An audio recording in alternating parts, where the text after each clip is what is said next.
Raymond, you have to say something. Yeah.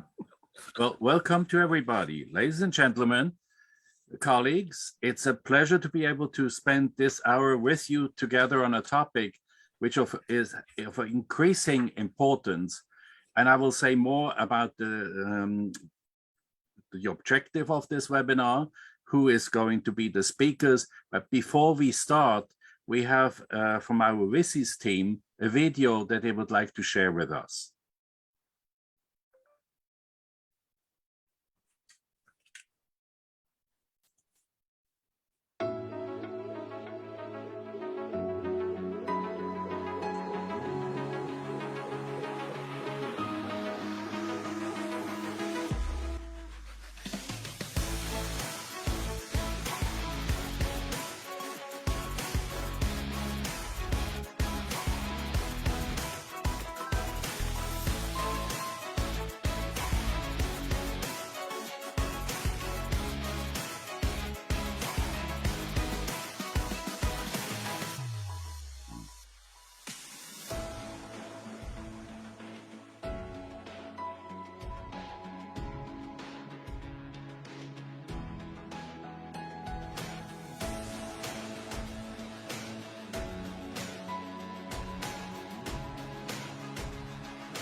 Well, thank you very much for sharing your initial video.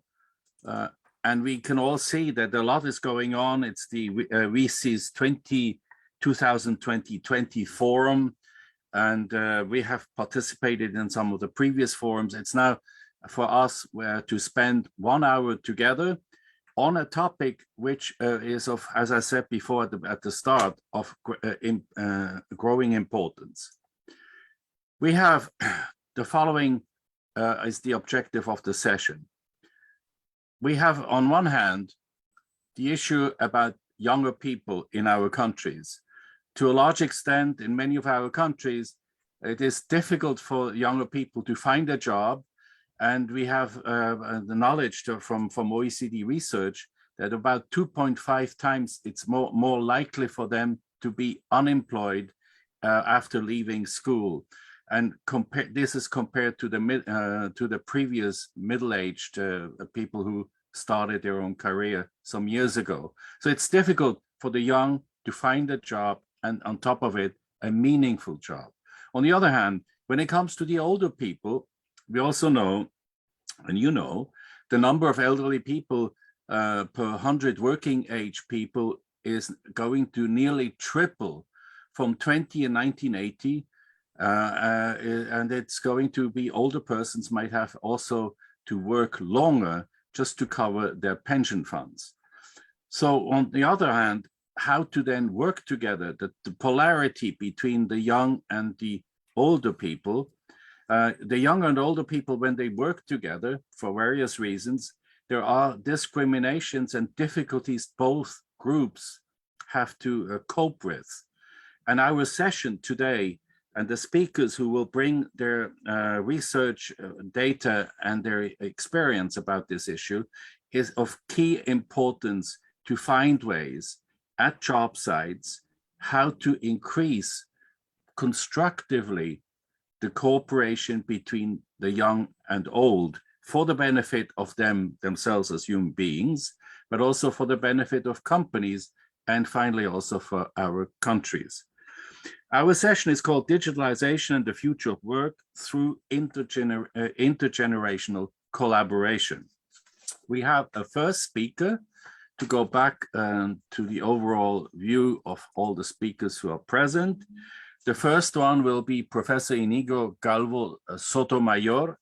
He is professor at in Bilbao at the Deusto Business School. And he has a rich experience in terms of not only being a teacher, editor, publisher, he has also worked in the private sector, and he has already done studies about the labor market, about the situation, for instance, for older people, and how do they best fit into the labor market. His previous professional experience also includes positions at a global firm such as Deloitte and at the presidency of the Basque regional government. I would like now to pass the word to you. Inigo, you have the floor. Okay, thank you. Thank you very much, Raymond. And thank you to the WSIS Forum for the invitation. I'm very happy to be with all of you and with all my colleagues with this topic that is so important, as Professor Saner has said. So I would like to talk in my presentation. We can start with that. I would like to talk about workforce aging, productivity, and industrial structure in Europe. And I'm going to do that in order to propose and to expose why I do think that intergenerational collaboration is really important in Europe and in other parts of the world. So we can go to the next slide. The big question that my research team is working on, the big question, the big research question that we are focusing in is, does workforce aging affect productivity? So we started to look at that, and we found that there is an open conversation in the academic literature. On the one hand, we have researchers, we have people looking at the country level, and they are seeing that there is a significant and negative relationship between aging, workforce aging, and productivity. On the other hand, we have people looking at industries, at enterprises, and they are not seeing that. So there is this is really interesting. There is an open conversation regarding this question, and maybe it's the level of analysis used. Anyway, we have focused on we have started to look at this relationship, looking at countries, at a country level. So we can go to the next slide.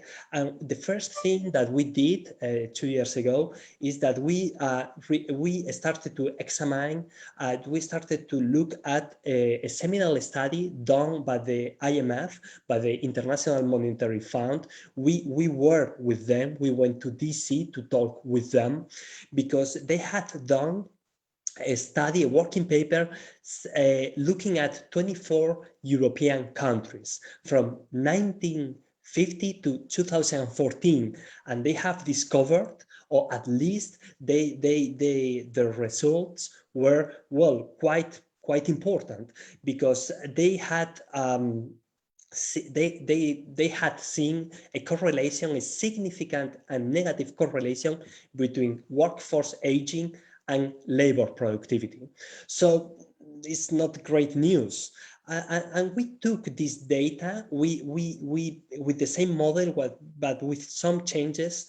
We tried to reply, and we replied the experiment, but taking another period, the period between 1983 to 2014. And we also found this negative and significant relationship. But the one important thing is that it was not as high as the IMF was saying. And we started to think about that. Maybe it could be the evolution of the industrial structure. Maybe the relation between these variables, aging and productivity, is not static.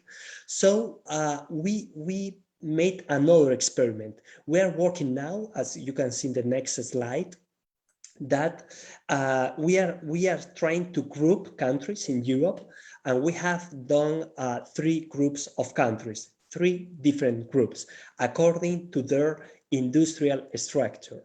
We have taken as a proxy the industrial GVA. So we have these 3 groups, and we thought maybe if these 3 groups have different industrial structures, maybe this correlation between workforce aging and productivity is not the same as the IMF saw in 2016. Maybe something changes. And well, this hypothesis, we think that is logical, because imagine it's not the same thing to have a country full of, for example, mining activities, full of miners, okay, that if they age the miners, well, it's quite logical that maybe they are not going to be as productive as young miners. But on the other hand, we could have, for example, a country of professors or of biotechnological professionals. And if somebody ages being a professor or a biotechnological professor, maybe his productivity can go up. So the first results that we are having, that we can see that in the next slide, with this new experiment, is that, well, we have different data for every single group. We have found this negative and significant relationship between workforce aging and productivity in group 1 and group 2, but we didn't find any correlation at all in group number 3. So we do think that the hypothesis that industrial structure can play a role modulating the possible relationship between workforce aging and productivity can be logical. So we are still working on that. We want to publish these results next year, so in the next months, but we are still working on this topic that for us is, we think that is really important. So for finishing, some main ideas, as we can see in the next slide, the relationship between aging and productivity is important in an aging world. The relationship between aging and productivity at the country level seems to be negative and seems to be significant, but it also seems to be, or we think that it's not static, that it can be modulated, that it can change in different countries or in different periods. And we think that the industrial structure can play a role in that. And as you all know, an aging Europe needs all its disposable workforce in the following decades, in the following years. And for us, this is important. We need all our disposable workforce, not only because diversity in the workplace is good, because mixing young talent and senior talent is good for business, but also because we think that it's good to keep evolving our industrial structure. And we need to do that, and we need to foster intergenerational collaboration to keep evolving our economy. And this is important because if aging affects negatively to productivity, we need to keep involving our enterprises, our sectors, our industries. And for us, for my research team, this is so important. And for us, the intergenerational collaboration is so important because of that. Not only because diversity is good, but also because it's good for the economy and for the productivity. So thank you very much. Muchas gracias. Eskerrik asko. Well, thank you very much for sharing with us the research results of your longitudinal and comparative research, which to my knowledge is really an absolute pioneering effort to look into, as you said, the factor between age, productivity, and how to maybe look at the different kind of economies we have, very industrialized or less industrialized, and how does this affect productivity, and what can we do in regards to maybe intergenerational solutions to make sure that the productivity doesn't drop off, or maybe ideally even increases. Thank you very much. Thank you. and we see here the background also of your university. Moving on to the next speaker, it's Professor Peter Fong.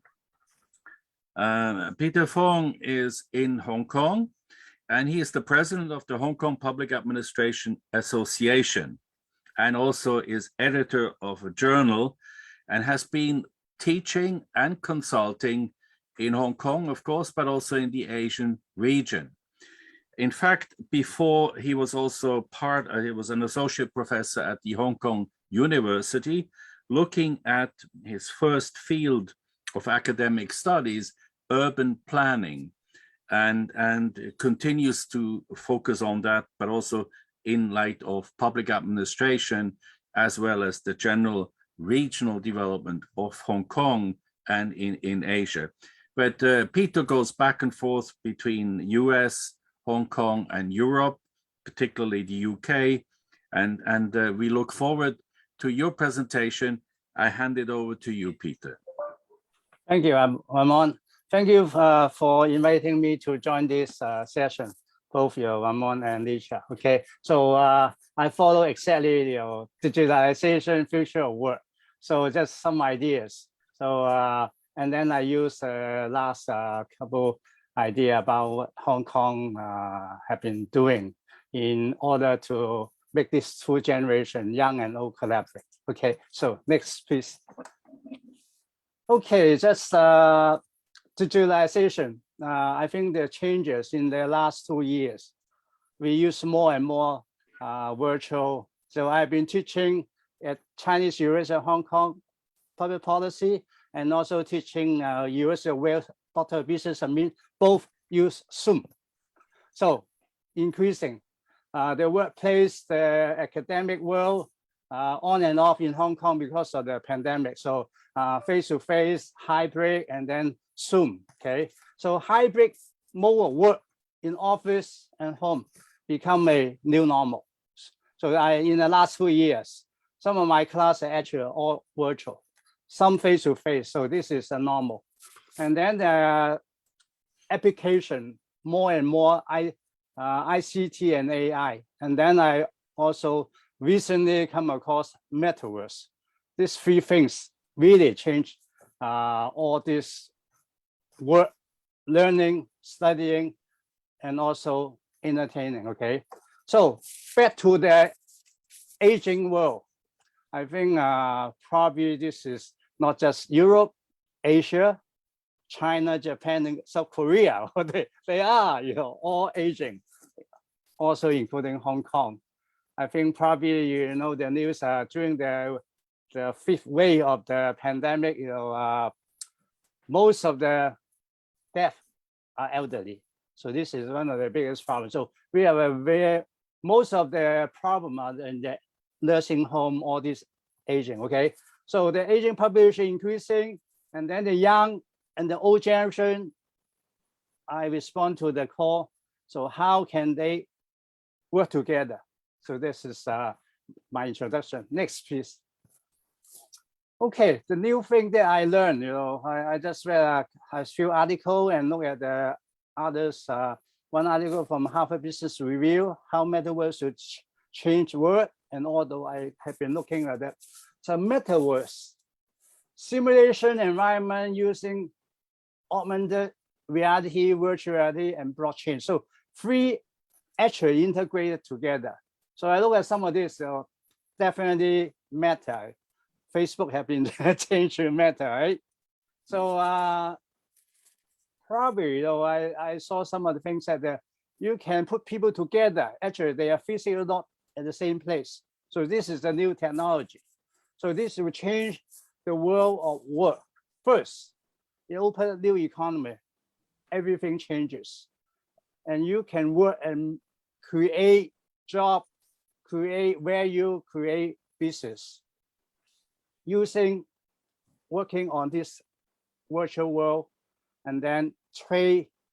I think a lot of the digital currency are evolving. I think this will be the next phase of the global changes. So more opportunity for the new enterprises, and the role of the content creator, designer, 3D, VR. So the young people, all of them are working in these fields, creating new opportunities. So virtual office, actually, I did almost all my work at home, so home office, because I can't go anywhere, because I think Hong Kong had a very restricted measures for people gathering. So we don't have lockdown, but still a lot of restrictions. So we really work virtually. So my student, I supervise students, the dissertation still working through Zoom and others.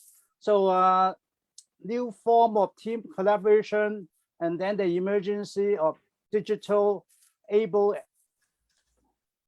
We have able colleagues. I think in mainland China, I think you saw a lot of restaurants. You can find the waiters, everything. I think the Olympic probably. I think the Winter Olympic probably. Okay, so acceleration of learning through virtualization. Actually, I learned a lot, and just some lessons, some seminars. I just participate in from Harvard Business Review. They all use all this virtual platform. So next, please. Okay, so because I went through this, so from very young to very old now, right? So old people, we have some training, we have a lot of experience, and we have quite a lot of knowledge. But I think most important, we have wisdom. We gain some wisdom. But our weakness is definitely ICT is more efficient for the young people. So we let those sides. So I learned before I teach use Zoom or other means, I attend 10 sessions on IT, how to use IT. So all this kind of, so learning, acquire new skill, and also more problem of their aging, okay? Whereas the young people, the youth, right? ICT, my son, computer, everything, he just fix it, okay? Much easier. Embrace digitalization and newer environment, they are much faster. The weaknesses, they don't have experience, okay? And very little practical knowledge. Of course, that is compared to the old. So these two groups, one have something better, the other doesn't have that. So we can work together. Next, please, Armand. Yep. Okay, so mentoring, actually very useful. I teach business school, Hong Kong U Business School and Wales. So the business school, also you have mentors. And some corporation, I did a lot of cases. The senior managers, they take on the young junior managers. So you can do it face-to-face, traditionally, but also virtual. But within organization, mostly face-to-face because they are together, okay? Most of the time, in some situations, they might be virtual because work from home or they have different timing. But community, I think this is something very useful. Some professional, because I have friends here and there, they retire, they are accountant, they are IT experts, or different kind of profession. They're still very healthy. So they volunteer, they work in a community center, mentoring the young. So they provide some experience sharing and help them to learn more, okay? So it can be carried out virtual or face-to-face. So mentorship program become a platform for teaching, coaching, networking for many people. Next, please. So community volunteer service. This is also useful. In university, definitely there's mentorship program, okay? But provide learning and service for the old people. I think gradually, many countries, many communities, because the old people, they learn much slower than the youth. So we recruit some of the young and helping the old, okay? And then the young people, when they interact with the more experienced old people, they also learn from their experience. So this is mutually beneficial for both. Next, please.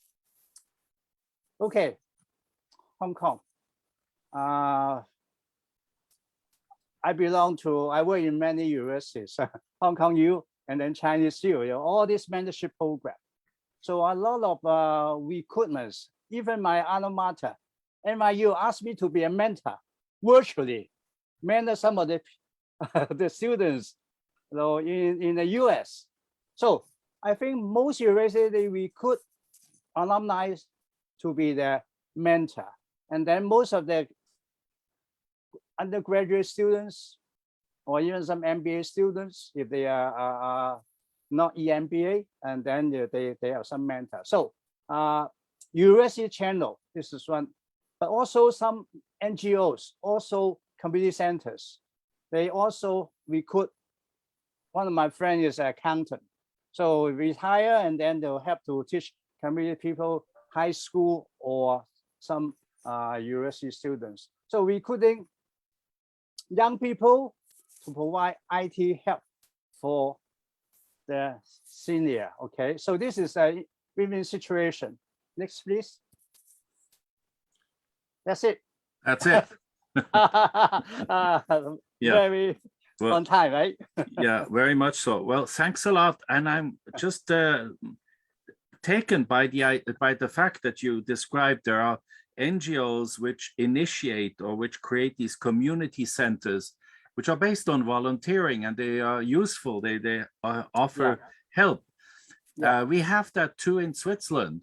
And I think it would be very useful also to make a comparative study as to the initiatives which come from civil society and have that positive impact of helping, for instance, the older generation to catch up with ICT, but maybe also these centers can be sort of like a breeding place for new ideas. It could maybe have some new business initiatives or community initiatives that I'm very curious about, and I hope we can maybe do an international comparative study as to the initiatives coming from civil society and NGOs.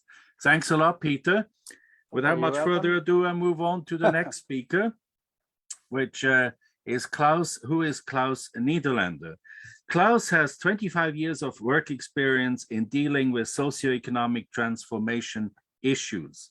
For instance, SMEs, even in other countries also, in sub-Saharan Africa.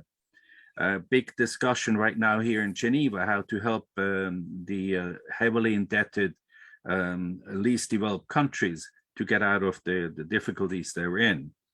But he also focused initially in his career on cooperatives, and cooperative enterprises, and the different models that are part of the cooperative world. He looked at different sectors in Europe, worked also with the European Cooperative Europe. He was the director of this institution, which is based in Brussels, and was also with the Pan-European Cooperative Enterprise Association, also based in Brussels. Now he is working as director of the AAL. AAL stands for Ambient Assisted Living. It's an association which looks at the public partnerships of national and regional health, innovation, and research ministries, and how could they jointly make contributions to the betterment of the aging society. Without much further ado, Klaus, it's yours. Thank you very much, Raymond and Licia, and thank you also to WSIS for participating today. Indeed, the Active and Assisted Living Program, which is a public partnership between 18 countries as well as the European Commission, looks into how to make use of digital technologies for aging well. A lot of it obviously is around the topics of health and care, but I think something which is little emerging is also about we have to look beyond that, and in particular the future of work and how intergenerational collaboration is required for that. And so I would like to just share a couple of examples on where we have been involved in that and give a little bit of our views on it. So if you just move to on the next slide, just to give a little bit of an outlook, we are more or less still in the start of a decade, and looking a decade ahead in Europe, it's more and more clear that actually human capital will become the scarcest resource. We have usually known this phenomenon more from natural resources or sometimes finance, but this is clearly changing. It's just some evidence. If you look into Europe, just in one of its largest countries, in Germany, they will expect to have a lack of 5 million skilled labor by 2030, out of a labor market with 45 million people. Now we talk about 8 to 10%, that's significant. In the professional care area, something now, especially in COVID, we have already seen that there are many issues, and we're today already more than 1 million people, professional staff are missing around in the European Union. This will grow to 4 million by 2030. And also the whole labor market is changing. We see, of course, a lot more automation, but there's also a lot of migration. And again, this shrinking labor supply.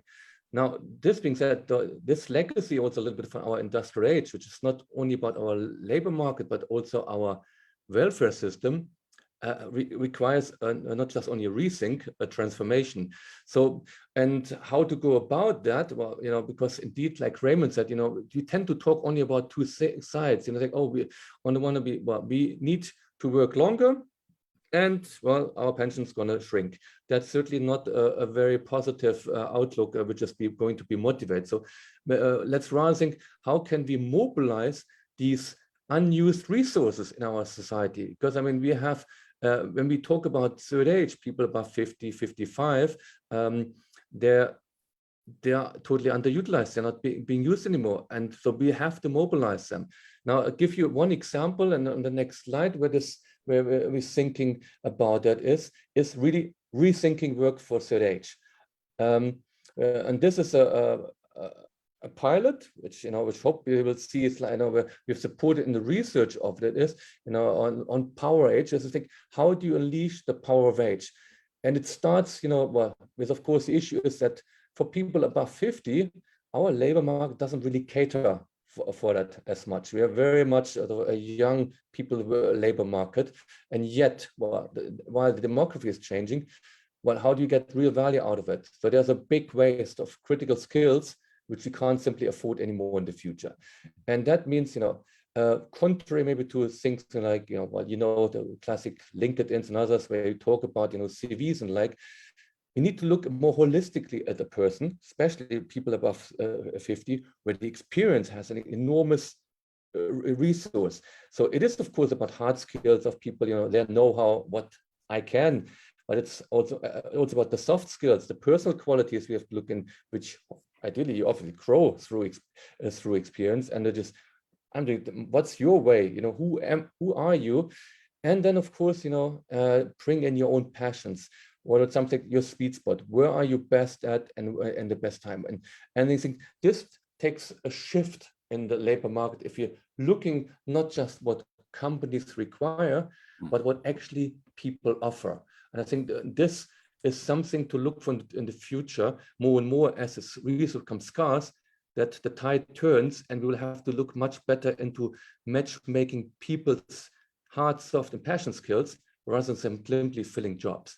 So this is one area. Another one in the next slide is maybe a more classic one, but also again, it's the emergence of senior startups. So actually, seniors taking things into their own hand, and I think that's always the best. To thought this, for example, this Seniors Work in Switzerland is the first platform, which connects senior talents with employers, and it's actually run by seniors.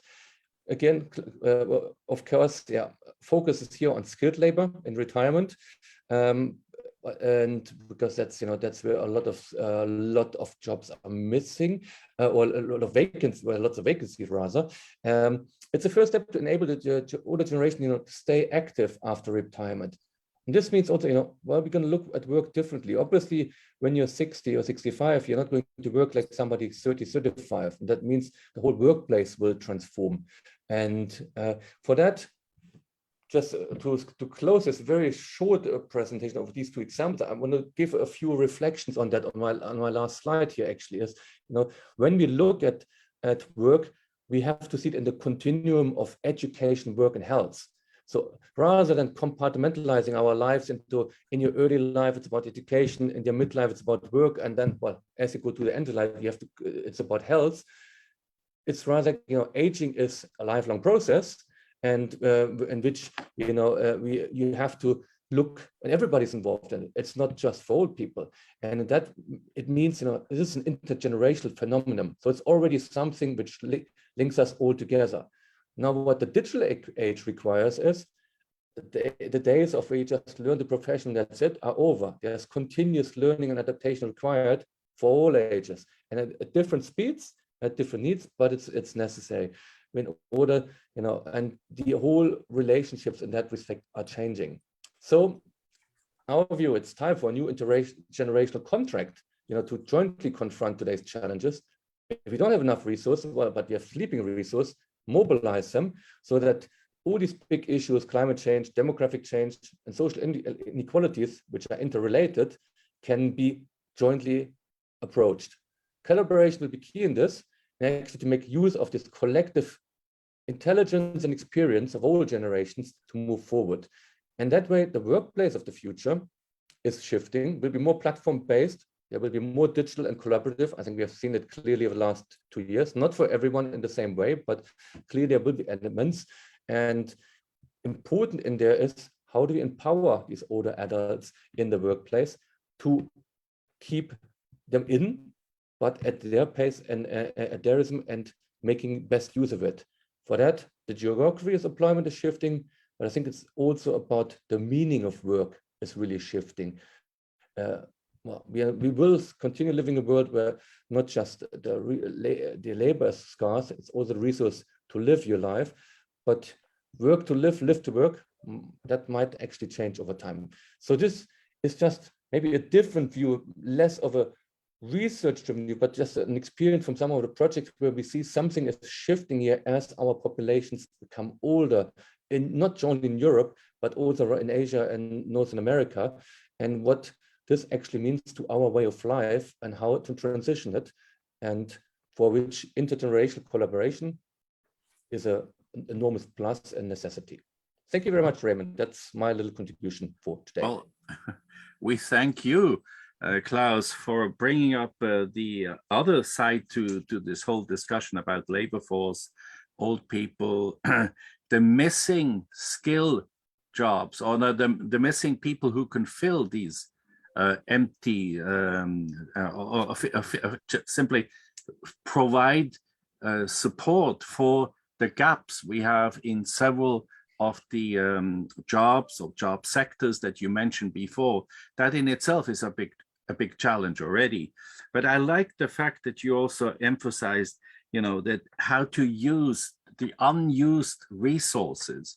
And unused resources, to speak about intergenerational, of course, are also the young people who don't find a job or don't have a meaningful way to enter the job market, as well as the unused or not adequately used, and using is maybe the wrong word, or given the opportunity for older people to contribute in the area and in a way that they feel motivated to do. And it's not just a matter of getting a salary paid, but also we know from other studies, they continue if there is a motivation and meaningfulness to it. But more needs to be done about it. And I like the way you closed, emphasizing the collective intelligence. And I couldn't help thinking, here Klaus goes back to his years of working for the cooperatives, which of course is the spirit of working together. That's part of the nature of a cooperative, but in a way extended to the whole society, that we have to find a way to better cooperate with each other. So these resources at the young or the older side of the polarity are better in that sense included into our future. Thanks a lot, Klaus. Sure, you're welcome. This brings me now to Professor Yifang Yang, who himself has been working on the aging issue for quite some years now. And he is based in Chengdu in China. But before working on these topics, he also spent time in Germany. He was in Munich working and learning and studying with the Max Planck Institute and social law and social policy. And he continues now to work in the field of looking at the aging impact on China, which is just tremendous. Of course, we all know that China has about 1.2 billion people. Well, quite a good number of them are older people. And what to do if you have 200 or 300 million older people, which might also almost be half of Europe. What to do about that? And that's his focus of some of his studies.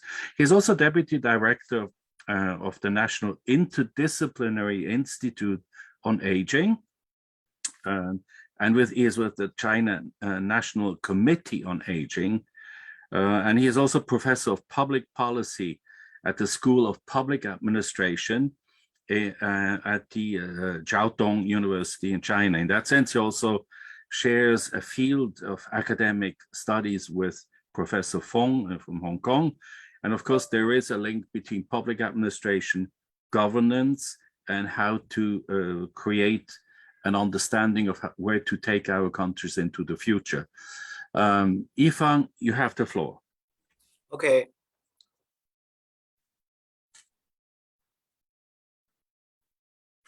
That's the title, right? Okay, thanks for your introduction for me, and also today I want to share some the insights based on China's cases, how to improve older people's digital literacy by the IT volunteer works from the young people. Next slide. Actually, really. Yeah, we know that there's a large number of the population of the older people in China, and also the number is increasing, rising rapidly and significantly. So that is a very big problem, or maybe that is a chance for us. How can we help the older people to really access to the internet, to the digital world, especially in the present and in the near future? So maybe we can help them to have the more smart devices like the cell phones and some of the sensor or some other instrument to get the internet. But I think the most key point is not about the devices, not about the instrument, but it really have close relationship with the digital literacy. So next slide.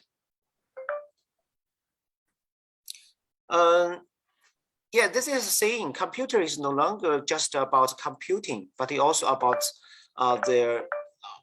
our every existence. That means in China, in many daily life consumption circle or in the different places, we have to and we are forced to use the smart devices and to do the consumption, to buy something or to go to the small restaurant and to have a dinner.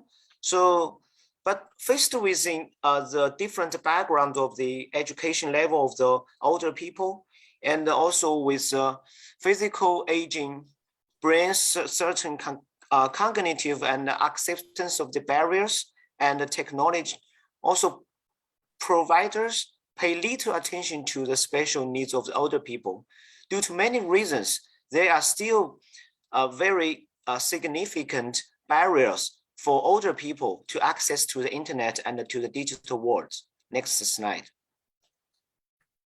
So for our understanding, the digital literacy for every people, also including the older people, we have the 3 dimensions. The first one is to information acquisition ability. And the second one is information screening ability. And the last one is information consumption ability. So these 3 dimensions of the digital literacy, what is the main point? Or most of them or all of them are important, are equally important for the older people. If we want to use the volunteer works by the young people to help them, to support them, what is the key point? What is the core part for our work? I think that is actually important for us to study. Next slide. So now in China, we can easily find 2 different channels. The first one, let me rise up very shortly about the Shanghai pandemic recovery stage at present. So in this special period, many older people are forced to living in the household lonely, and they are very hard to get to buy something or to go to the hospital to get the pharmacy or help services. So many young people, especially the students and the working the young people living in the same community, they voluntarily organize together and to make a small group by the WeChat or by the Facebook or like that. Then they make a very small group and voluntarily to help the older people who live lonely to buy something, and to make the help them to do this make the order online. But that is a kind of the pure volunteer work. And in the second case, please next slide. This happened in the Jiao Tong University campus. The students, they are organized to do the digital literacy courses and the volunteer work for the young people, from the young people to the older professors and old citizens in this community. And they make the formal courses every week and every month, and help them to do these things step by step, one thing by one thing. So you can see in the Shanghai case, that is a really volunteer work. And the second one in Chengdu, in Jiao Tong campus, that we are doing it as an organized work. We also call that is volunteer groups. So the next slide. So we have to think about that is a collaborative works in this field by the different and by the multiple bodies, entities. They need to work together. How about the government's role in this field? How can they provide the regulation and to persuade or push the service providers to make more age-friendly assignments and also the instruments for the older people? And the second one, for the enterprises, especially like the Baidu, like the Alibaba, like the WeChat, how can they make these devices and their services much more age-friendly than before? And the next slide. For the young people and for the median, for the communities, for the participants in this communities, also they need to come together, then need to get together. And the key point is about the digital literacies, three dimensions. We must focus first on the information acquisition ability, and then we move to the screening ability. So finally, that is the consumption ability. So for my understanding and insights, in China, we are just standing at the very early stage at the first one, that is acquisition ability.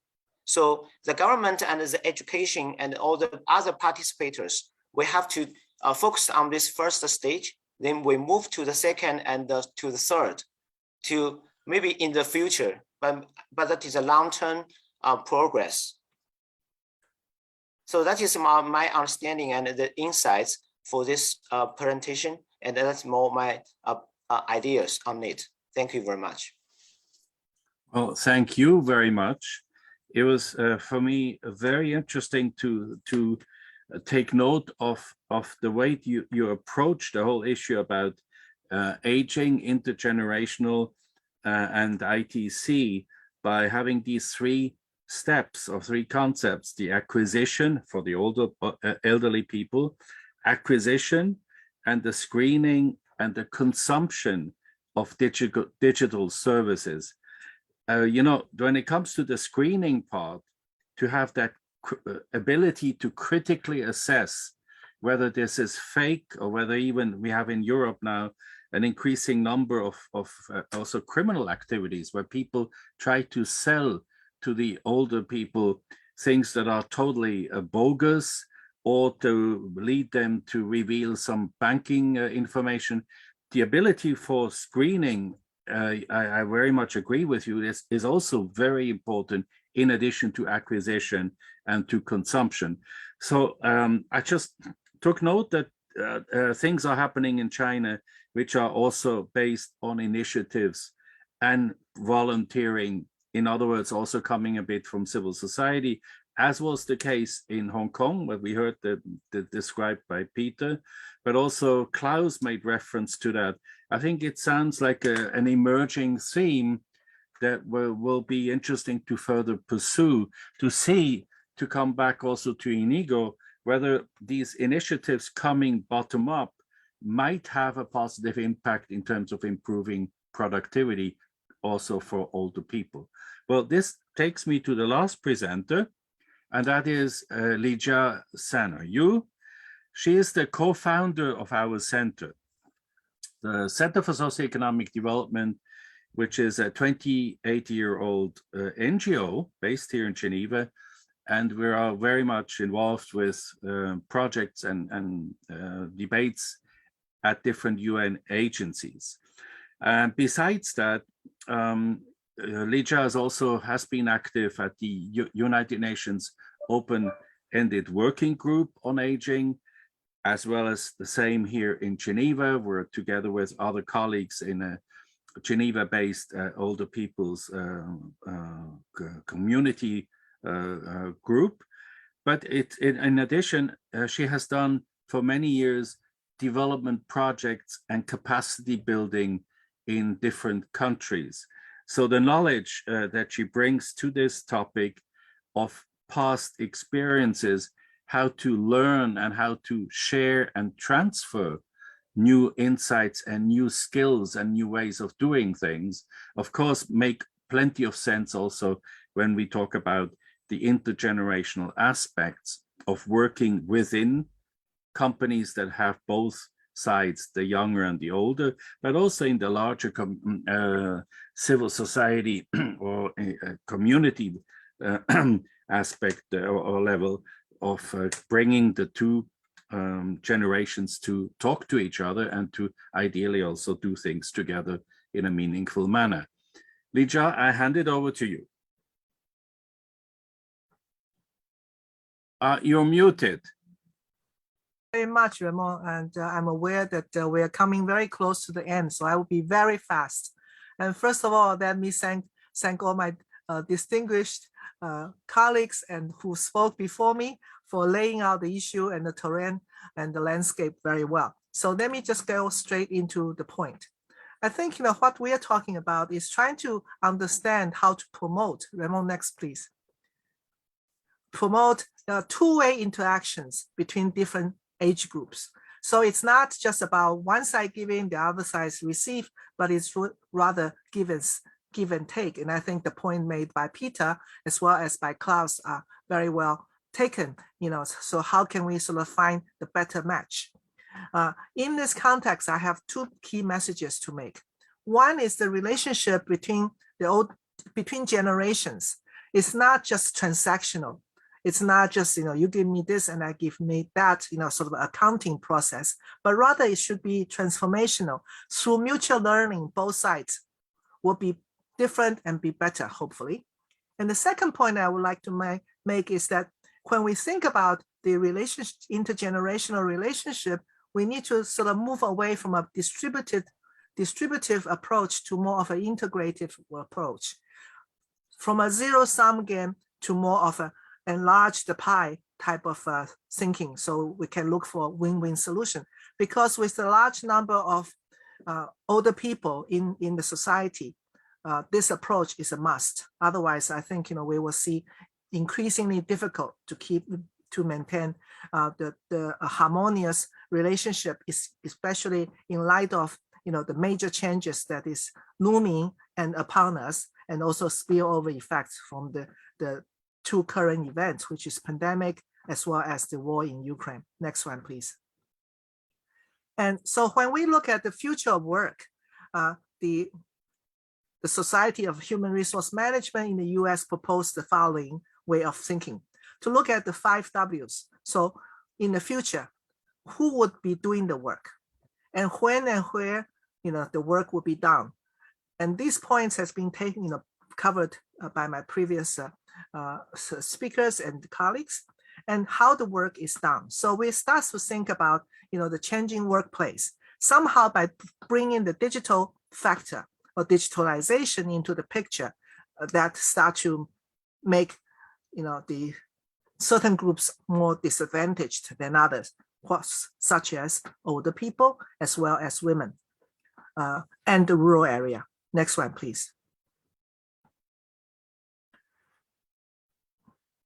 So how do we sort of achieve a multi-generational workplace or workforce? Especially now we're talking about third age. And let me sort of quote directly, saying the struggle is about understanding and balancing the diverse concerns and values. And the only way we can do it is to start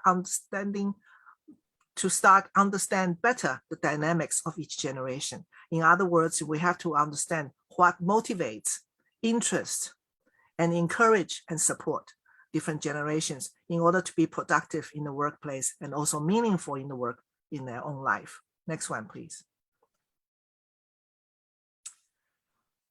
The cooperation on the job site, it sounds easy. However, a study done by Metro Basel find that there are actually some visible and less visible barriers in this process.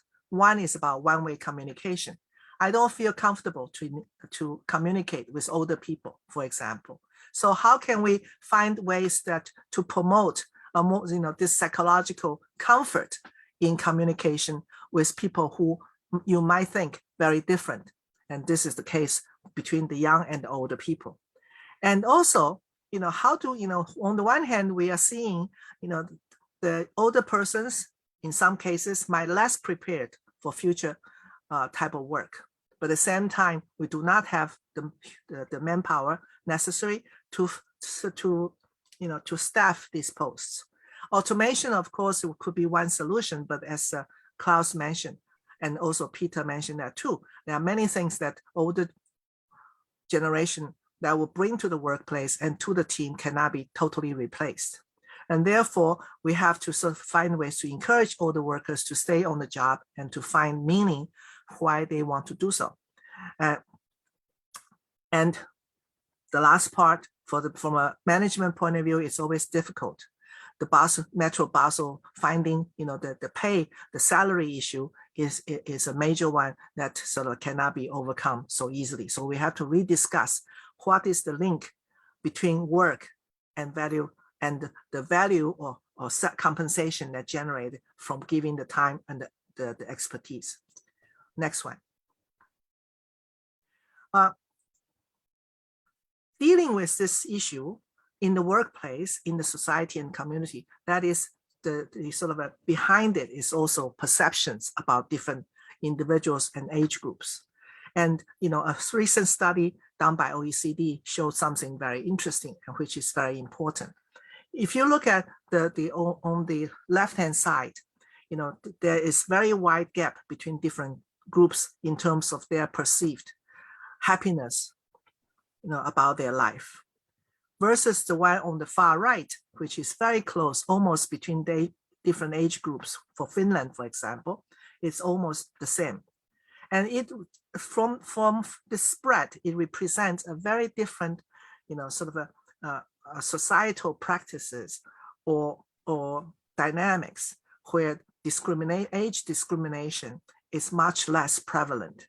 So the data basically indicates the less age discriminatory, the happier people are across different age groups. So this is something that we want to think about, when we think about intergenerational relations, either for work or in the community. How can we reduce this sort of discrimination, which is oftentimes unintentional, but it's based on stereotypes? Next, Remo.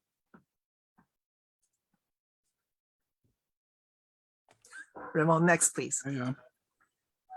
And A recent report by ITU, I think, it fits the title very well and also fits with our discussion, is the question is about how do we turn aging population in a digital world from vulnerable to valuable. And that is a very important from a policymaker, from a researcher, and for everyone to take on board a new mindset. So we're no longer talking about older people need a lot of excessive care very early on, and also change their self-perception or expectation. We have to move on. Could you move to the conclusion, Nietzsche? Yeah, I come to that. Yeah. And of course, you can have many policies, but policies need to be monitored in order to see how it works. Next one, please. And I just wanted to say one word that there is a new ISO standards looking at the general requirements and guidelines for implementing an age-inclusive workforce. And you might want to take a look in that. Next one. So let me conclude with 4 points very quickly. We need to have an integrated systemic approach so that we can provide human security for all throughout all stages of the life course. The second point is that public education and wellness raising are needed to support an intergeneration friendly culture and society. And that has to be through entertainment, through literature, through conversations. And third point is that we need to promote a supportive and mutually generative transformational relationships, which we admitted that even sometimes in the family, this kind of relationship quality does not exist. However, there is room for further development so that we all can better realize our full potential. And so ITC technology can be a vital vehicle to help people, to help generations to engage, to connect, to interact, and to participate, and reaffirming, the different roles that we play when we go through life at different stages. So on that, I conclude, and sorry for taking 2 minutes extra. Yeah, sorry for pressing you in terms of time. I just, in a way, to conclude, I also wanted to mention one of the comments in the chat.